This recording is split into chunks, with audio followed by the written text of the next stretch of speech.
পঞ্চম শ্রেণীর পারুল প্রকাশনীর টার্গেট যে বইটি রয়েছে মডেল সেট কোশ্চেন, তার গণিত বিষয় নিয়ে আলোচনা করছি। এখন ফার্স্ট সামেটিভ ইভ্যালুয়েশন যে সেটগুলো রয়েছে, প্রথমটা আরামবাগ গার্লস হাই স্কুল হুগলির, সেই অধ্যায়টা নিয়ে আলোচনা করছি। এখানে প্রথমে রয়েছে একের ক নম্বরের দুটি মৌলিক সংখ্যার লসাগু কত। তাহলে আমরা লিখব দুটি মৌলিক সংখ্যার লসাগু সমান চিহ্ন হবে সংখ্যা দুটির গুণফল। দ্বিতীয় প্রশ্নটা বলেছে এখানে বিয়োগ করতে বলেছে, তাহলে বিয়োগটা আমরা কি করব, উপরে নিচে সংখ্যাটিকে বসাবো, বসিয়ে সেখানে বিয়োগ করব। তাহলে 7 থেকে 1 বাদ দিলে এখানে হবে 6, 1 থেকে 1 গেলে এখানে হবে 0, এখানে 3 আছে, 3টাকে আমরা 13 ধরবো, 13 ধরে এখানে 4 বিয়োগ করবো, তাহলে হবে 9। এখানে যে 13 ধরলাম 1 নিয়ে, সেই একটা এখানে 6-এর সঙ্গে যোগ করে 7 হলো, 8 থেকে 7 বিয়োগ করলে এখানে হবে 1। 5 থেকে 1 বিয়োগ করলে এখানে হবে 4, 2 থেকে 2 বিয়োগ করলে 0 হবে, 0টা আমরা লিখবো না, হয়ে গেল বিয়োগফলটা। এবার গ নম্বরে বলেছে স্থানীয় মানের বিস্তার করে লিখি। তাহলে স্থানীয় মানের বিস্তার করে লিখলে এখানে যে সংখ্যাটা রয়েছে সেই সংখ্যাটা হচ্ছে কত, 593। তাহলে 593 সংখ্যাটা একক দশক শতক 5 হচ্ছে শতকের ঘরে, তাহলে 5-এর স্থানীয় মান হবে 5, লিখে দুটো শূন্য, কারণ 5-এর পরে আর দুটো ঘর আছে সেই জন্য দুটো শূন্য হবে। এবার 3-এর স্থানীয় মান কত হবে দশকের স্থানে, তাহলে 3-এর পরে আরেকটা শূন্য হবে, তাহলে 3-এর স্থানীয় মান হবে 3, লিখে একটা শূন্য, অর্থাৎ 30। 9 হচ্ছে একক স্থানীয় অঙ্ক, তাহলে 9-এর সঙ্গে লিখবো আমরা হচ্ছে 9-এর একক স্থানীয় 9-এর স্থানীয় মান হবে এখানে 9। সংখ্যাগুলো যোগ করবো, এবার 0 0 9 যোগ করলে 9 হবে, 3-এর সঙ্গে 3 যোগ করলে 0-এর সঙ্গে 3 যোগ করলে এখানে 3 হবে, আর 5 এখানে হবে। এই হয়ে গেল আমাদের সংখ্যাটির স্থানীয় মানের বিস্তার করে লেখা।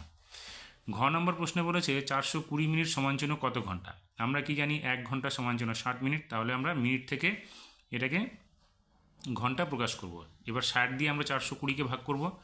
60 দিয়ে 420কে ভাগ করতে গেলে দেখো 60-এর সঙ্গে যদি আমরা 6 গুণ করি তাহলে হবে 360, আর 60-এর সঙ্গে যদি আমরা 7 গুণ করি তাহলে হবে 420। তাহলে আমরা 7 গুণ করলে 420 পেয়ে যাব, অর্থাৎ এখানে লিখব ভাগফলের জায়গায় 7, আর এখানে লিখব 420। তাহলে আমাদের এটা কি হবে, 420 মিনিট হবে আমাদের 7 ঘন্টা। এবার 2-এর যে প্রশ্নটা রয়েছে সেখানে ক নাম্বার রয়েছে দুটি সংখ্যার গসাগু 5 ও লসাগু 60, একটি সংখ্যা 15 হলে অপরটি কত। আমরা কি জানি, আমরা জানি অপর সংখ্যাটি হচ্ছে কি সমানচিহ্ন লসাগু গুণ গসাগু বাই একটি সংখ্যা। তাহলে লসাগু কত আমাদের 60 আছে, গুণ 5 হচ্ছে গসাগু, নিচে হচ্ছে একটি সংখ্যা 15। এবার 5 দিয়ে যখন 15কে কাটবো এখানে কত হবে 3, 3 দিয়ে 60কে কাটলে হবে 20, অথবা 15 দিয়ে আমরা 60কে সরাসরি কেটে দেবো, এখানে হবে 4, 4-এর সঙ্গে 5 কাটলে হবে 4 5 20। তাহলে অপর সংখ্যাটি আমরা কি লিখব 20। এবার খ নম্বরে বলেছে সংখ্যা দুটির যোগফল হচ্ছে 2420 এবং সংখ্যা দুটির অন্তর বা বিয়োগফল হচ্ছে 1224। সংখ্যা দুটি কী কী, তাহলে আমরা কি করব, প্রথম সংখ্যা যোগ দ্বিতীয় সংখ্যা সমানচিহ্ন সংখ্যাটা লিখব, আর প্রথম সংখ্যা থেকে দ্বিতীয় সংখ্যা যে বিয়োগ আছে সেটাকে লিখব আমরা 1224। এবার আমরা এই দুটোকে যোগ করে দেবো। তাহলে দেখো দ্বিতীয় সংখ্যা এবং দ্বিতীয় সংখ্যা কেটে যাবে, কারণ এখানে সামনে প্লাস আছে এখানে মাইনাস আছে, অর্থাৎ এখানে যোগ চিহ্ন এখানে বিয়োগ চিহ্ন, সেই জন্য আমরা এই দুটোকে কেটে দেবো। এখানে প্রথম সংখ্যা থেকে যাবে, তাহলে লিখবো দুটো প্রথম সংখ্যা, তাহলে 2 গুণ প্রথম সংখ্যা লিখবো, আর সংখ্যা দুটিকে যোগ করে লিখবো। এখানে হবে 0 আর 4 যোগ করলে 4, 2 আর 2 যোগ করলে 4, 4 2 যোগ করলে এখানে হবে 6, আর 2 আর 1 যোগ করলে 3। তাহলে শুধু প্রথম সংখ্যাটা কী হবে, প্রথম সংখ্যাটা হবে এই 2টা গিয়ে এই সংখ্যাটা নিচে চলে আসবে, অর্থাৎ 2 দিয়ে আমরা 3644কে ভাগ করব। 2 দিয়ে 3644কে ভাগ করলে কত হবে 1822, অর্থাৎ 2 দিয়ে 3কে ভাগ করলে 1 হবে, এখানে 1 2 এখানে 1 ভাগশেষ থাকবে, তাহলে 1 আর 6 হলে 16 হলো, 8 দুগুণে 16 পেয়ে যাব। 2 দিয়ে 4কে ভাগ করলে 2 হবে, 2 দিয়ে 4কে ভাগ করলে 2 হবে, অর্থাৎ 1822। তাহলে প্রথম সংখ্যা আমরা পেয়ে গেলাম। এবার দ্বিতীয় সংখ্যাটা কী হবে, দ্বিতীয় সংখ্যার ক্ষেত্রে দেখো প্রথম সংখ্যা যোগ দ্বিতীয় সংখ্যা সমানচিহ্ন 2420, তাহলে আমরা এই 2420 থেকে প্রথম সংখ্যাটাকে বাদ দিলে আমরা দ্বিতীয় সংখ্যা পেয়ে যাব। তাহলে দ্বিতীয় সংখ্যা কত হবে 2420 বিয়োগ 1822।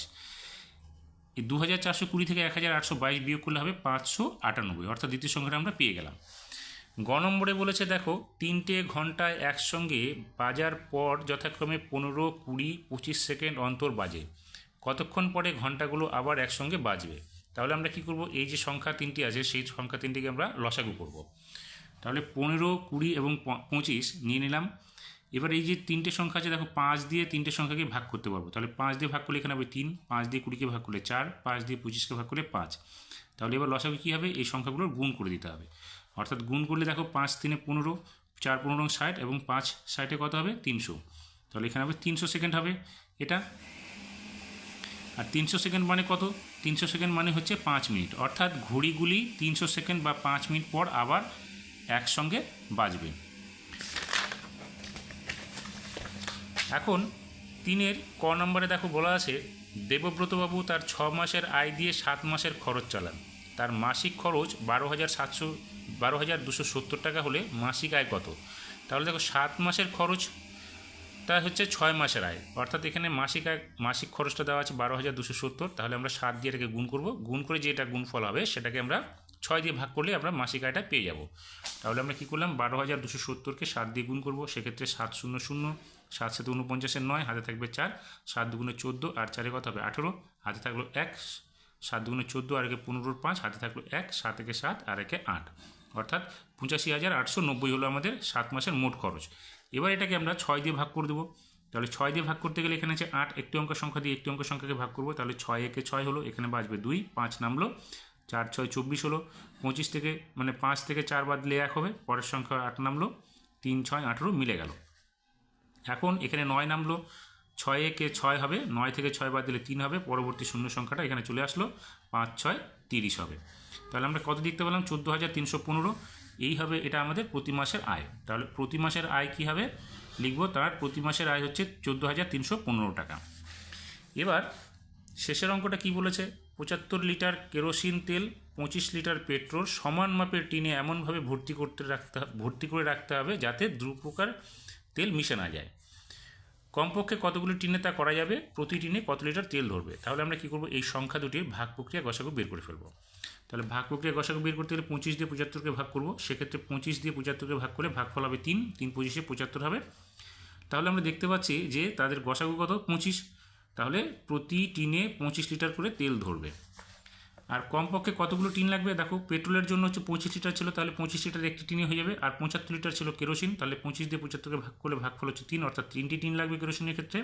তাহলে আমরা লিখব কমপক্ষে টিন লাগবে 3 যোগ 1, অর্থাৎ 4টি।